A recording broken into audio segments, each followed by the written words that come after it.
ඊළඟට 25 වෙනි ගානේ ප්‍රවේගයේ ත්වරණය සහ බල යන රාශීන්ගේ මාන පිළිවෙලින් VA සහ F ලෙස සැලකූ විට අපෙන් අහලා තියෙනවා පීඩනයේ මාන වන්නේ මොනවද කියලා.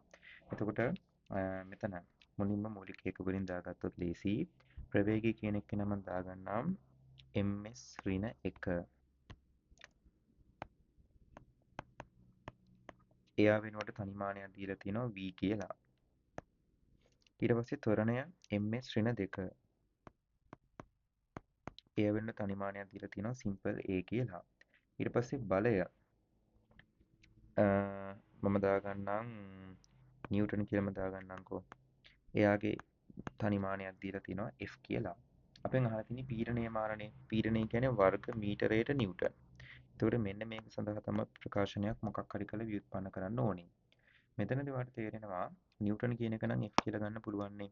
නිව්ටන් කියන එක නා F කියලා ගන්න පුළුවන් අවුලක් නැහැ. වර්ග මීටරයට කියන එක ගන්න එපා. m ඍණ 2ක් ගන්න ඕනේ. එතකොට තේරෙනවද මේ ms ඍණ 1 සහ ms ඍණ 2 කියන එකෙන් m කියන එකක් අපි ගන්න එපා s කියන එක අයින් කරලා. මම ඒක නිසා මුලින්ම උඩ ප්‍රකාශනය වර්ග කරනවා. එතකොට m වර්ගයේ s ඍණ 2ක් වෙනවනේ. දැන් මේක b ගේ මොකක් වෙනවද? වර්ගයක් බවට පත් වෙනවා. ඒක මේ දෙවෙනි එකෙන් බෙදමුකෝ. බෙදද්දී s ඍණ 2ට s ඍණ 2 මොකෝ වෙන්නේ? කැපෙනවා. m වර්ගය m කින් බෙදෙද්දී m එකක් ඉතුරු වෙනවා. m සමානයි v වර්ගයේ බෙදීම කවුරු කියලානවද? Simple a කියලානවා. උතර කරේ පළවෙනි මෙන්න මේ ප්‍රකාශනය වර්ග කරා. වර්ග කළ මෙන්න මේ දෙවෙනි එකෙන් බෙදුවා. වම් පැත්තේ බෙදෙද්දී m එකක් ඉතුරු වෙනවා. දකුණු පැත්තේ බෙදෙද්දී v වර්ගයේ බෙදීම සිම්පල් a වෙනවා. අපිට මෙතනට ඕනේ m ඍණ 2නේ. එතකොට m කියන්නේ v වර්ගයේ බෙදීම a. v වර්ගයේ බෙදීම a ඍණ 2 තමයි ඕනේ ඈ. එතකොට ඕක සුළු කරලා ගද්දී f වෙනවා v වර්ගයේ ඍණ 2කින් ගුණ වෙද්දී v වල ඍණ 4ක් එනවා.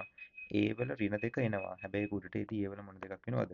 ධන 2ක් බවට පත් වෙනවා. එතකොට fa වර්ගයේ v ඍණ 4. fa වර්ගයේ v ඍණ 4. ඔයාලට ගන්න වෙන්නේ පස්වෙනි උත්තරේ.